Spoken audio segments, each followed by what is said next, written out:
Hello दोस्तों, welcome to sleepy classes. आज हम कुछ सवाल डिस्कस करेंगे जो कोपन क्लासिफिकेशन पे बेस्ड है।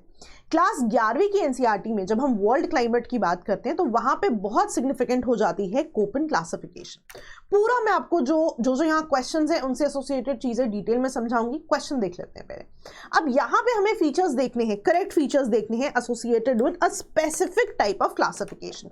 ट्रॉपिकल वेट क्लाइमेट एएफ, मैं ये भी आपको बताऊंगी एएफ को आपने कैसे, अगर कैरेक्टरिस्टिक्स आपने सोचने हैं तो क्या सोचना है आपने। पर पहले सवाल देख लेते हैं। अब ये कह रहा है कि this climate is found near the equator, कुछ जोन्स भी बता रहा है। देन एक सिग्निफिकेंट अमाउंट ऑफ रेनफॉल हर महीने होती है, राइट। टेम्परेचर भी यूनिफॉर्मली हाई रहता है और एनुअल रेंज ऑफ टेम्परेचर भी नेग्लिजिबल है। Maximum temperature around 30 degree C है और मिनिमम अराउंड 20 डिग्री सी। तो कुछ सेकंड के लिए पॉज कीजिए, देखिए क्या आप सही जो है आंसर कर पा रहे हैं। और आपका करेक्ट आंसर है ऑल ऑफ द अबव। देखिए, जब भी हम कोपन क्लासिफिकेशन की बात कर रहे हैं ना, आप देखेंगे यहाँ पे A B C D E H जैसी डिफरेंट क्लाइमेट टाइप्स हैं, राइट। अभी जो क्लासिफिकेशन है, जो ग्रुपिंग्स है basically to be very precise, यहाँ पे जो ए सी डी और ई है ये देखोगे आप बेस्ड ऑन टेम्परेचर है। फॉर एग्जाम्पल मैं आपको समझाती भी हूँ, जैसे ना कुछ इस तरह से होगा ए सी डी ई।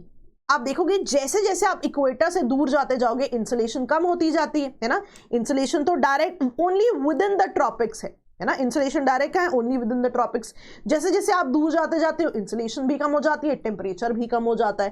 तो आप देखोगे ये भी चीज वैसे ही होगी। जब आप ए की बात करोगे तो वो ट्रॉपिकल जोन की बात करेंगे। जैसे जैसे आप जाते जाओगे आप देखोगे दूर जाते जाओगे टेम्परेट की बात होगी, cold snow climate and even colder climates. So basically ये टेम्परेचर के बेसिस पे है, राइट। जब आप बी के बारे में भी पढ़ोगे तो आप देखोगे बी जो है बेस्ड ऑन प्रेसिपिटेशन होती है। बट एनीवेज अभी हमारा question is about this particular climate, तो हम इसको जो है याद रखेंगे। तो पहली चीज जो आपने समझी ए सी डी ई, ये क्लाइमेट वाले जोन्स है। अब जितने भी ए की चीजें होंगी वो आप देखोगे इस जोन में होंगी, राइट। जब सी में आओगे तो आप देखोगे ये जोन होगा, जब डी में आओगे, जब ई में आओगे। अब जैसे ई में आप देखो बहुत ही ठंड होगी, है ना, क्योंकि आप देखो पोलर रीजन है। तभी आप देखो ई में टूंड्रा और पोलर आइस कैप की बात हो रही है। तो ये चीज आपने पहले याद रखनी है। बी अपने आप में एक सेपरेट डिस्कशन है, that is based on precipitation. अब क्वेश्चन है हमारा ए के बारे में, है ना। कैटेगोरिकली अगर हम देखें ए एफ, तो आप देखोगे ए तीनों में कॉमन है, लेकिन एफ एम डब्ल्यू भी है। अब ये एफ एम डब्ल्यू क्या है, ध्यान से देखना। F M W S, right, ये कोपन के द्वारा दिए गए कुछ जो है इंडिकेशंस है। अब आप देखोगे एम स्टैंड्स फॉर मॉनसून, ये तो आपको याद रहेगा, M stands for monsoon climate, ठीक है। अब देखो F stands for no dry season, W stands for winter dry season, S stands for summer dry season. तो आप देखोगे तीनों में ड्राई सीजन तो है ही है, राइट। याद रखने का तरीका है वैसे ही बता रही हूं बिल्कुल। अब एफ में आप देखो no dry season, W for winter आप देखो winter dry season, S for summer summer dry season, right. Which means ये चीजें आपको याद करनी है। कोपन ने क्लासिफिकेशन ही बेस्ड ऑन दिस दी है। तो अब आप देखो कि अगर आप ए की बात कर रहे हो, है ना, ए एक चीज तो पक्की है, अभी हमने देख लिया विद इन द ट्रॉपिक्स ही है ना। तो आप देखोगे यहाँ पे ट्रॉपिकल जोन्स की ही बात हो रही है, देखो ट्रॉपिकल जोन्स की ही बात हो रही है। अब यहाँ पे आप देखो F M W, right. M क्या था यहाँ पे, मॉनसून, है ना। मॉनसून के जो कैरेक्टरिस्टिक्स हैं वो होंगे, तो वही देखो मॉनसूनल कैरेक्टरिस्टिक्स है यहाँ पे। और जब भी ना मॉनसून की बात करते हो ना आप, जैसे इसको इंडिया में एक रेफरेंस ले लो आप, कि जब मॉनसून है तब तो बहुत ज्यादा बारिश है ना। जैसे मैं इंडियन सब कॉन्टिनेंट का एग्जांपल बताती हूँ, पेनिनसुलर इंडिया में, या रादर सिंपल शब्दों में समझते हैं कि मॉनसून का बेसिक कैरेक्टरिस्टिक्स क्या होता है, seasonal reversal of winds. Monsoon क्या होता है, seasonal reversal of winds, right, कि एक बार हवा की डायरेक्शन ऐसी होगी जब सीजन चेंज हो गया, इस तरह से होगी। सिंपल शब्दों में समझो, जब इंडिया में बारिशें हो रही है ना, जब आप कह रहे हो कि मॉनसून हो रहा है बहुत ज्यादा, तो मॉइस्चर लेडन विंड्स आ रही, राइट। तो मॉइस्चर से भरी हुई विंड्स आएंगी, इंडिया में रेनफॉल करेंगी, राइट। एक डायरेक्शन हो गई। जब मॉनसून नहीं होगा तब क्या होगा, हवाएं लैंड से सी की तरफ आती है, लैंड से सी की तरफ आएंगी मतलब बहुत ज्यादा मॉइस्चर नहीं होगा, है ना, रेनफॉल भी कम होगी, इसीलिए आप देखोगे फिर डायरेक्शन बदली होती है, क्योंकि अब लैंड से सी की तरफ आ रही है ना। जैसे आप देखो सी से लैंड की तरफ जाएंगी तो मॉइस्चर से भरी हुई हवाएं होंगी, ज्यादा रेनफॉल करेंगी। जब लैंड से सी की तरफ आएंगी, है ना, जो मॉनसून का बेसिक कैरेक्टरिस्टिक्स है कि रिवर्सल ऑफ विंड होता है, जब लैंड से आएंगी तो बहुत ज्यादा बारिशें नहीं होंगी। तो मॉनसून जब होगा तब बारिश होगी, लेकिन ड्राई सीजन भी आएगा। तभी आप देखो यहाँ पे शॉर्ट ड्राई सीजन दिया हुआ है, ठीक है। अब देखो AF, ठीक है, ये और AW। अब हमने देखा था FW सब में ड्राई सीजन तो सेम था, जब W होगा तो विंटर ड्राई सीजन होगा, विच मीन्स जैसे ही यहाँ W आया आपने विंटर ड्राई सीजन कैरेक्टरिस्टिक लिख दिया, है ना। जैसे ही यहाँ F आया, F हमें पता है नो ड्राई सीजन है, तो यहाँ पे आप देखो नो ड्राई सीजन आ गया। तो इर्रिस्पेक्टिव ऑफ कि आपको कुछ पता था या नहीं पता था, अगर आपको ये चीजें पता है कि MF MW किसको रिप्रेजेंट कर रहा है, तो आप कैरेक्टरिस्टिक्स को जरूर गेस कर सकते हैं, राइट। सबसे पहले चीज तो ये है। तो ये टेबल पढ़ने में बहुत सारे स्टूडेंट्स को जो है इशू आता है, तो इसीलिए मैंने कैटेगोरिकली ये कंडीशन आपसे डिस्कस करी, ठीक है। अब देखो क्वेश्चन किस पे था, AF पे, ठीक है। AF का मतलब क्या था, no dry season. No dry season मतलब ड्राई सीजन है ही नहीं, पूरा साल रेनफॉल हो रही है। तभी तो आप देखो कि यहां जो है significant amount of rainfall actually हो रही है, राइट। तो अगर आपको कैरेक्टरिस्टिक भी पता होता, आप जो है कुछ ना कुछ एलिमिनेशन तो कर सकते, ठीक है। बट एनीवेज मैं आपको पूरा कंडीशन समझाती हूँ कि होता क्या है। अब जो AF है हमारे पास, है ना, वो आप देखोगे इक्वेटर के आसपास वाले जोन्स है, बेसिकली जो इक्वेटोरियल जोन्स होते हैं वहां पे ये क्लाइमेट टाइप आपका पाया जाता है, ठीक है। मैंने एग्जैक्टली NCERT से आपको यहाँ पे स्क्रीनशॉट लेके दिया। अब देखो इक्वेटर का क्या मतलब है कि डायरेक्ट जो है वहां पे इंसुलेशन बहुत ही ज्यादा है। इंसुलेशन ज्यादा है तो क्या होगा, पानी उतना ही इवेपोरेट होगा, बिकॉज जब वाटर को हीट मिलती है तो वो वेपर बन के बादल बना के बारिशें करता है ना। आपने वाटर को हीट दी, वेपर बनेगा, बादल बनेंगे, बारिश होगी। तभी आप देखोगे इक्वेटोरियल जोन में बहुत ही ज्यादा जो है रेन होती है, राइट। तो आप देखोगे कुछ सिमिलर कंडीशंस है यहाँ पे। तभी आप देखो इसका नाम ट्रॉपिकल वेट क्लाइमेट ही है। तो आप देखोगे ये जोन जो है आसपास इक्वेटर के पाए जाते हैं, राइट। और आप देखोगे सिग्निफिकेंट अमाउंट ऑफ रेनफॉल भी यहां होती है, राइट। और आप देखोगे कि क्योंकि इंसुलेशन बहुत ज्यादा है तो टेम्परेचर जो मैक्सिमम और मिनिमम टेम्परेचर रहता है दिन का रात का, बहुत डिफरेंस नहीं होता। तो जो रेंज ऑफ टेम्परेचर है सुबह और शाम में वो ऑलमोस्ट नेग्लिजिबल है। नेग्लिजिबल का मतलब है कि बहुत डिफरेंस नहीं है कि दिन में अगर 20-30 है तो रात में 20 हो जाएगा। ऐसा नहीं कि दिन में 20 था तो रात में 2 हो गया, know that doesn't happen, right. And क्योंकि इंसुलेशन बहुत ज्यादा है तो आप देखोगे टेम्परेचर है ना, टेम्परेचर भी हाई ही रहता है। और आपको अगर पता हो इस जोन में है ना कौन से फॉरेस्ट होंगे, एवरग्रीन फॉरेस्ट होंगे, राइट, क्योंकि पूरा साल यहाँ पे रेनफॉल है। तो वही आप देखिए कि क्लाइमेट टाइप इक्वेटर के पास है। अमेजॉन बेसिन एक एग्जाम्पल है, मैं आपको दिखाती भी हूँ। ये देखिए अमेजॉन बेसिन के पास जो है ये पाया जा रहा है, ये देखिए यहाँ भी पाया जा रहा है, क्लोज टू द इक्वेटर, ठीक है। और आप देखोगे रेनफॉल बहुत ज्यादा है, टेम्परेचर हाई है, एनुअल रेंज नेग्लिजिबल है बिकॉज मैक्सिमम और मिनिमम में बहुत ज्यादा डिफरेंस नहीं है, राइट। तो अगली बार जब आपसे ट्रॉपिकल वेट क्लाइमेट पूछा जाता है, आपने कुछ नहीं करना, आपने रट्टा नहीं मारना, आपको बस AF पता होना चाहिए, राइट। और F तो आपको पता ही है, नो ड्राई सीजन है। नो ड्राई मतलब पूरा साल बारिश हो रही है, तो आपने उससे एसोसिएट इसको करना है, ठीक है। चलिए आगे बढ़ते हैं। अब दूसरा क्लाइमेट टाइप यहां पे देखते हैं, ट्रॉपिकल मॉनसून क्लाइमेट AM, ठीक है। अब यहां पे लिखा हुआ है कि tropical monsoon climate is found over Indian subcontinent, right, और कुछ regions and heavy rainfall occurs mostly in summer, right.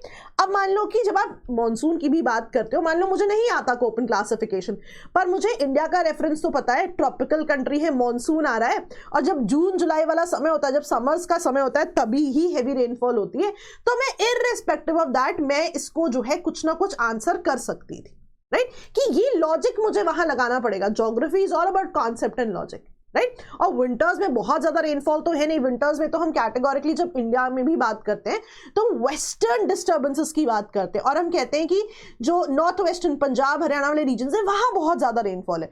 तो विंटर्स भी आप देखोगे बहुत ज्यादा नहीं, बहुत लिमिटेड रेनफॉल रहेगी, इसलिए विंटर ड्राई।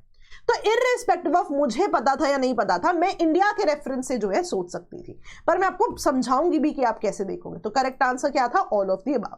लेकिन जब आप इसे पढ़ोगे, अब देखो ट्रॉपिकल मॉनसून, ए तो आपको पता है ट्रॉपिकल का है, एम का क्या मतलब था, एम अभी हमने पढ़ा था, M का मतलब था मॉनसून क्लाइमेट, तो क्या बन गया ट्रॉपिकल मॉनसून क्लाइमेट। और मैंने मॉनसून के आपको कैरेक्टरिस्टिक्स क्या बताए थे, मॉनसूनल तो है ही है, जब विंड्स आ रही हैं आपकी बारिशें हो रही है, लेकिन एक शॉर्ट ड्राई सीजन भी रहेगा, राइट। तो वही एक क्वेश्चन भी बोल रहा है कि हैवी रेनफॉल तो हो ही रही है समर्स में, एक ड्राई सीजन भी है which is your winter, right. तो वही चीज यहां पे जो है इन्होंने बताई भी हुई है, ठीक है। तो एग्जैक्टली यही चीज जो है यहाँ पे दी हुई है, और इंडिया को भी मॉनसून को रेफर करने की बात भी की गई है एनसीईआरटी में। बट देन आपको अब समझ में आ गया कि आपको सोचना क्या है। यूजुअली हम बहुत डरते हैं कोपन क्लासिफिकेशन से, पर अगर मैं आपको स्टेप बाय स्टेप समझाऊंगी तो आपकी पढ़ाई जो है कुछ हद तक आसान हो सकती है। चलिए अब तीसरा क्वेश्चन देखते हैं। AW क्लाइमेट है ना, अब यहाँ पे देखिए tropical wet and dry climate, north and south of AF climate regions है, ये बॉर्डर करता है with certain other zones as well. Annual rainfall considerably less है than the other climate types, और वेरिएबल भी है। वेट सीजन शॉर्टर है, dry season longer है, राइट। अब यहाँ पे मैं आपको समझाऊंगी क्या सोचना है, पर यहाँ पे आंसर क्या बनेगा, ऑल ऑफ द अबव। अब देखिए जब आपको AW मिल गया, W का मतलब क्या था, हमने पढ़ा था W ड्राई तो सभी में था, W का मतलब था विंटर ड्राई। तो एक चीज तो पक्की हो गई कि विंटर ड्राई सीजन तो है ही है, इररिस्पेक्टिव ऑफ कि आपको क्वेश्चन आता है था नहीं था, आपको पता लग गया ट्रॉपिकल जोन में W है तो ट्रॉपिकल जोन में विंटर ड्राई सीजन है, राइट। तो ये जो क्लाइमेट टाइप है ना, आप देखोगे right, north and south of AF होता है ना। AF हमारा कौन सा था, सबसे पहला जो मैं कह रही थी कि इक्वेटोरियल जोन्स के आसपास होता है। तो यहां पे अगर आप देखने की कोशिश करोगे, मैं आपको दिखाती हूँ, राइट, जो आपका ये जोन्स है, आप देखो इक्वेटोरियल जोन्स के ऊपर ऊपर ही ये पाए जा रहे हैं, उनके नॉर्थ और साउथ में। अगर ये कलर आप ध्यान से देखो तो इक्वेटोरियल जोन के नॉर्थ एंड साउथ जोन्स में जो है ये पाए जाते हैं। और ना आप ये समझो कि जैसे जैसे आप दूर जाते जाओगे, है ना, जैसे जैसे आप इक्वेटर से दूर जाते जाओगे, आपकी जो है टेम्परेचर में बदलाव आएगा, है ना। और यहाँ पे आप एक चीज समझो कि रेनफॉल भी लेस होती जाएगी दैन बाकी जोन्स, क्योंकि इक्वेटोरियल जोन्स में, मॉनसूनल जोन्स में सबसे ज्यादा रेनफॉल है ना। और आप देखोगे ये जोन्स में बहुत ज्यादा रेनफॉल है, इक्वेटोरियल में तो साल भर है, मॉनसूनल में एक स्पेसिफिक टाइम पे है। तो आप देखोगे कि इनसे अगर आप दूर जाओगे, इनके नॉर्थ एंड साउथ पे जाओगे आप, तो आपकी रेनफॉल एब्सोल्युटली कम होती जाएगी। अब यहाँ पे एक चीज देखो, यहाँ पे ये कह रहे हैं कि कुछ क्लाइमेट टाइप से ना ये जो है एडजॉइनिंग पार्ट्स भी। अब आप समझो कि अगर इक्वेटोरियल के ऊपर नीचे है तो उनके बाद के जो क्लाइमेट टाइप्स है उनसे तो ये जुड़े रहेंगे ना, the zones would be common. तो ये बेसिकली ट्रांजिशन जोन्स वाले जगह पर आएंगे। और तभी आप देखोगे कि बिकॉज यहाँ पे रेनफॉल लेस होती जा रही है, वेट सीजन भी शॉर्टर होता जाएगा as compare to let's say equatorial zones, क्योंकि कंपैरिजन की बात है, या फिर मॉनसूनल जोन्स, राइट। रेनफॉल कम होती जाएगी तो क्या होगा, ड्रॉट और ज्यादा प्रोमिनेंट जो है होता जाएगा, राइट। और वेजिटेशन की बात करें, है ना, तो यहां पे आप देखोगे कि कुछ हद तक ग्रासलैंड्स और कुछ डेसिडुअस जोन्स भी मिलेंगे, क्योंकि आप देख रहे हो ये ट्रांजिशन जोन की बात कर रहे हैं, राइट। तो ये चीजें आपको पता होनी चाहिए कि ये north and south of AF type है, ये बॉर्डर करेगा कुछ क्लाइमेट टाइप से, ट्रांजिशनल रहेगा, और रेनफॉल भी लेस होगी दैन जो बाकी दोनों कंडीशंस है हमारी। वाई, बिकॉज इक्वेटर में सबसे ज्यादा रेनफॉल है ना, पूरा साल हो रही है, मॉनसून में आप देखोगे कुछ स्पेसिफिक टाइम पे ही होगी, राइट। और आप देखोगे वेट सीजन अकॉर्डिंगली शॉर्टर होगा as compare to the other zones, right. तो यहां पे हमने देखा कि आपको अब इन तीनों में तो कभी भी दिक्कत नहीं आएगी। कॉन्सेप्ट तो आपने समझ ही लिया, इनको पढ़ना आ गया ना तो आप कैरेक्टरिस्टिक्स इजीली बता सकते हो, राइट। चलिए हमेशा मैं संभव प्रीलिम्स क्रैश कोर्स की बात करती हूँ। बैच 2 लॉन्च हो चुका है, और मैं हमेशा कहती हूँ कि आप कभी भी, आपको फी में कुछ भी रियायत चाहिए, आप कूपन कोड में मेरा नाम यूज करें, आपकी फी जरूर कुछ ना कुछ कम हो जाएगी। ये हमारी तरफ से एक जो है कंट्रीब्यूशन रहेगी आपकी प्रिपरेशन में, apart from this content, practice test and PYQs, जो बहुत ही होलिस्टिक कोर्स है प्रीलिम्स के लिए, ठीक है। चलिए नाउ एक क्विकली मैप बेस्ड क्वेश्चन देख लेते हैं। Recently this corridor has been in use, किससे एसोसिएटेड है ये? 4 ऑप्शंस है, ध्यान से देखिए यहाँ पे। तो यहाँ पे करेक्ट आंसर है आपका A। तो आप देखेंगे कि जब भी हम नागार्नो काराबाख रीजन की बात करते हैं, हमेशा से ये आजरबान आर्मीनिया के कॉन्फ्लिक्ट से एसोसिएटेड रहा है। तो आप देखोगे कि आर्मीनिया को जो कॉरिडोर कनेक्ट करता है नागार्नो काराबाख रीजन से, दैट कॉरिडोर, उस कॉरिडोर की, लैचन कॉरिडोर की हम यहाँ पर बात कर रहे हैं। मैप बेस्ड क्वेश्चन है, फैक्चुअल डेटा है, याद रखा जा सकता है, ठीक है। चलिए क्विकली एक लास्ट क्लाइमेट टाइप पे आते हैं, ठीक है। अब यहाँ पे ना हम हाईलैंड क्लाइमेट्स की बात करेंगे। हमने, अगर मैं आपको दिखाने की कोशिश करूं, ये देखिए हाईलैंड क्लाइमेट। अब हाईलैंड क्लाइमेट देखो, हाईलैंड का मतलब क्या होता है, राइट, ऑल्टीट्यूड बढ़ता जा रहा है, हाईलैंड, तो यहाँ पे ना बेसिकली हाईलैंड्स की बात होगी और ऑल्टीट्यूड बढ़ता जाएगा विद स्नो कवर। अब देखो हाईलैंड्स विद स्नो कवर है ना, मान लो आपने पहाड़ों की बात कर दी, हिमालयाज की बात कर दी, माउंटेन्स है, हाईलैंड्स है विद स्नो कवर है, तो ये चीज हाईलैंड जोन्स की यहाँ पे बात हो रही है। अब देखो these are governed by topography, right, high mountains, large changes in temperature according to short distances, even precipitation भी हाईलैंड्स के हिसाब से ही होगी, राइट, और जो क्लाइमेट टाइप्स होंगे वो भी वर्टिकल जोनेशन ही होंगे, है ना। तो यहाँ पे the moment you heard highlands ना, मान लो मुझे कुछ भी नहीं आता था, मुझे बेसिक समझ में आ गया कि पहाड़ों की बात हो रही है। अब बेस्ड ऑन द टोपोग्राफी आप देखोगे टेम्परेचर भी एज ऑल्टीट्यूड होगा बदलेगा, है ना, प्रेसिपिटेशन भी वैसी होगी, क्लाइमेट टाइप भी वैसा ही होगा, based on different place different climate types होंगे। तो यहाँ करेक्ट ऑप्शन क्या हुआ, 1 2 3 4। जैसे ना मैं आपको इंडिया के रेफरेंस में एक बेसिक सा एग्जाम्पल बताती हूँ, है ना, जैसे उसको याद रख लेना, that also helps you with natural vegetation as well. जब आप नेचुरल वेजिटेशन को पढ़ते हो ना इंडिया में, तो इंडिया में जब आप मॉन्टेन फॉरेस्ट पढ़ते हो, है ना, ये एक एडिशनल चीज है जो मैं आपको बता रही हूँ, राइट। मॉन्टेन फॉरेस्ट की ना आप 2 डिविजन्स करते हो, northern montane forest and southern montane forest ना। ऐसा क्यों, हाईलैंड तो हाईलैंड है, यहां पे सबसे बड़ा रीजन क्या होता है, ऑल्टीट्यूड। नॉर्दर्न जैसे हिमालय ले लोगे आप, तो उनका ऑल्टीट्यूड बहुत ही ज्यादा है। सदर्न जो मॉन्टेन फॉरेस्ट है, मान लीजिए नीलगिरीज के पास, उनका हाइट बहुत ज्यादा नहीं, right. Now what happens is, जैसे जैसे आप ऊपर जाते जाओगे ना, आपकी क्लाइमेट टाइप वेजिटेशन बदलती जाती है। जैसे आप देखोगे कि जैसे हम जब अर्थ के बारे में पढ़ते हैं, हम यही नहीं पढ़ते पहले ट्रॉपिकल जोन्स है, फिर टेम्परेट जोन्स है ना, अल्पाइन जोन्स है, सबसे एक्सट्रीम टूंड्रा जोन्स है, ऐसे ही वेजिटेशन भी बदलती है। जैसे आप देखोगे बिल्कुल फुट हिल्स पे ट्रॉपिकल वेजिटेशन, जैसे और ऊपर गए टेम्परेट वेजिटेशन, फिर आप देखोगे यहाँ पे अल्पाइन ग्रासलैंड्स भी आएंगे, alpine grasslands, and there'll be tundra vegetation as well। जैसे ना अल्पाइन ग्रासलैंड्स में क्या होता है, आपने कई बार एनसीईआरटी में पढ़ा भी होगा कि बहुत सारी ऐसी कम्युनिटीज हैं, जैसे गुज्जर्स या बकरवाल, ये एग्जैक्ट टर्म्स यूज है एनसीईआरटी में, कि ये जो है उन ग्रासलैंड्स में जो है रहती है, अल्पाइन ग्रासलैंड्स में। और ना ये लोग ट्रांस ह्यूमंस प्रैक्टिस करते हैं। ट्रांस ह्यूमंस क्या होता है कि जब तो सर्दियां हैं, क्योंकि ऊंचाई पे रहती हैं, तो नीचे की तरफ आ जाएंगी गर्म इलाकों में, और जब गर्मियां हो जाती हैं तो ऊंचे ठंडे इलाके में चली जाती हैं। तो ये चीजें जो है आपके एनसीईआरटीज में मेंशन्ड है। अगेन वेजिटेशन भी आप देखोगे तो बिल्कुल ऊंचाई पे आपको टूंड्रा वेजिटेशन मिलेगी, मॉजेस, लाइकेंस, है ना। अब ये जो चीज है ये ऑल्टीट्यूड की वजह से एग्जिस्ट कर रही है ना। पर आप सदर्न जो है जब माउंटेन्स देखोगे, इनका ऑल्टीट्यूड हिमालय जितना तो नहीं है, तो आप देखोगे यहाँ पे मैक्सिमम आपकी टेम्परेट वेजिटेशन ही एग्जिस्ट कर पाती है, राइट। ये एक जेनेरिक ट्रेंड है, राइट। और जब भी आप सदर्न हेमिस्फीयर की टेम्परेट वेजिटेशन की बात करते हो, याद रखना वहां पे आपको शोलास का एग्जाम्पल होता है, राइट, कि ये सदर्न इंडिया में अराउंड नीलगिरी हिल्स जो है मिलते हैं, इस तरह की जो वेजिटेशन है, ठीक है। ये तो चलिए मैंने आपको एक एडिशनल बता दिया, बिकॉज हम माउंटेन रेंजेस की या हाईलैंड्स की बात कर रहे थे, तो ये भी एक इंपॉर्टेंट टॉपिक हो जाता है। इंटरकनेक्ट करना टॉपिक्स को बहुत ही ज्यादा जरूरी, ठीक है जी।